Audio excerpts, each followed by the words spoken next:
Do you want to know what makes two buttons so powerful?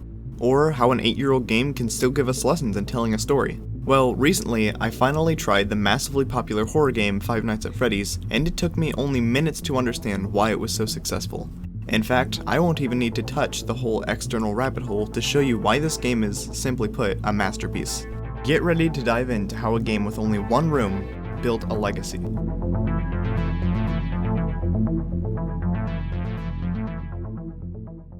Of course, let me quickly introduce myself. My name is Logan, and I run Fantastical, a YouTube channel created to enlighten, entertain, and encourage the storyteller in everyone. In the following video, we're going to talk about the simple, subtle, but critical things Scott Cawthon did to create such an effective video game. So I won't waste any more of your time. Let's begin. We should start by opening the app. Don't see anything special? Exactly. This game is straight to the point. No settings menu, no links, nothing. New game, continue. Notice the main colors, excluding Freddy, are black and white. Adding in the static that makes it hard to see the animatronic, there isn't really anything to do but start. The genius behind this is you have no way to procrastinate or try to prepare yourself. You have to dive in headfirst. All this is an immediate message. You're not in charge here. You're going to do what the game wants you to do. And this theme is heavily reinforced by the beginning of the game. 2 unskippable cutscenes lasting a few seconds each that give you the minimum amount of information required. Again, you don't feel ready. It seems like the game is starting without you. This is one of the biggest moments in the game. A first look at your office. If you thought the title screen had a lot to break down, get ready for this. Again, you're about to really notice how little control you have. You can't move. The best you can do is look around, click some buttons, and check the cameras. All these will soon become vital actions, but for the time being, it's a bizarre feeling. You find yourself in a dimly lit, messy office full of cobwebs, garbage, blank monitors, a cupcake, and a fan. On the far wall is a nice poster and some endearing children's drawings of them and the pizzeria's mascots, whom we'll cover in a moment. In 5 seconds, your setting is established. But before you can take everything in,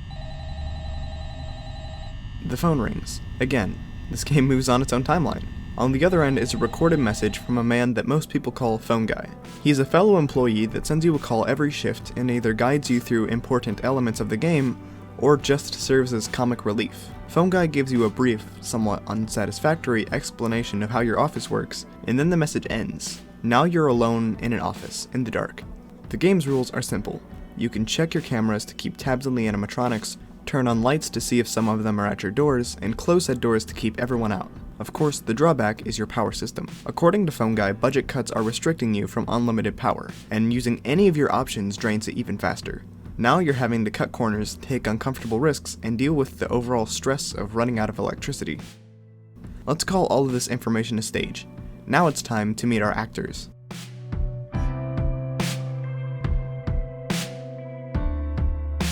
The game's cast features some relatively uncanny animatronics. Their design is on its own definitely interesting, but I'm more intrigued by how they're implemented into the game, and I'll touch on why in a minute. First up, we have Bonnie.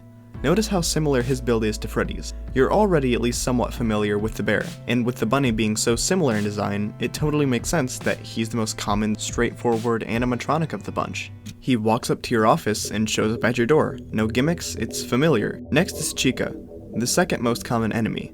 At a glance, you can tell she's different. While she maintains the same torso and upper leg build as Bonnie, we can also see that she's slightly set apart from him. All this lines up with how she's implemented in-game. Chica plays nearly identically to Bonnie in that she generally comes up to your office and, again, shows up at your door. However, Chica does have some unique features. For example, she goes through the kitchen, which doesn't have a working video camera. Instead, you can hear pots and pans banging around. She also has a tendency to walk to that back corner, which is the last spot before your door, and then backtrack. Overall, she's like Bonnie, but a little more unpredictable. Now what about Foxy? Off the bat, you can tell he's completely unique. He has a much thinner build and a completely different head shape, and a very clear theme, being the pirate outfit, that the others lack. He also is out of order, as indicated by the tears in his costume. And, the sign might be a hint too.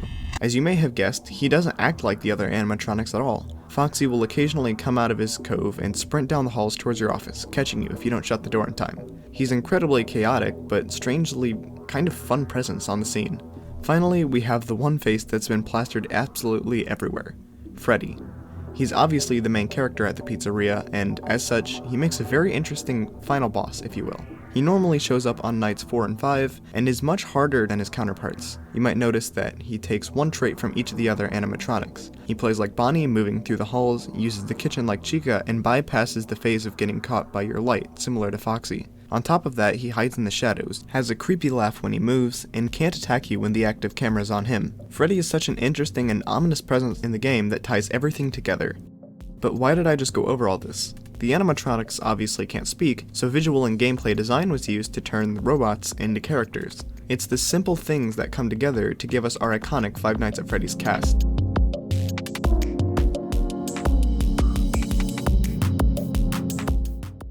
Finally, let's talk about the general atmosphere of this game. It is, simply put, timeless.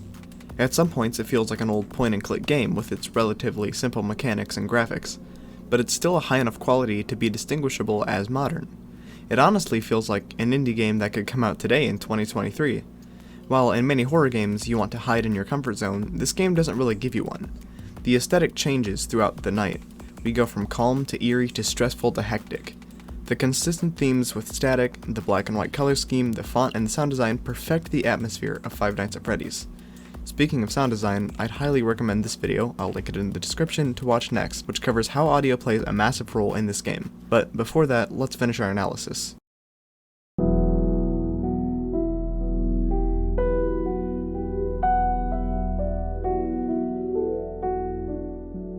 So what takeaways do we have from this game? Integration, integration, integration. Every element contributes to the atmosphere to make a great experience that fans adore. It also teaches us how simplicity can be incredibly powerful. And again, the massive amount of control that is taken away from the player is an interesting tactic that I hope to see more of if I play the subsequent titles. We also talked about its interesting cast, and how a small crew of 4 enemies can come together to create one of the most memorable games and franchises of our time. Obviously, if you're able to handle mildly creepy content and have an extra $5, I'd say it's completely worth it. And with that, remember, we are all storytellers.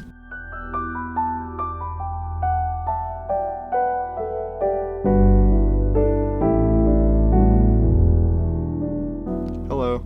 I know it's been far too long since my last long-form upload, but I think the delay worked out really well. I was originally working on an AI-themed film but had some scheduling setbacks. As a result, I ended up writing a video that I really enjoyed working on, and I hope you all enjoy it too. Hopefully I'll be able to get my next video out quickly since it's already nearly written, but until then, God bless and enjoy the rest of your week.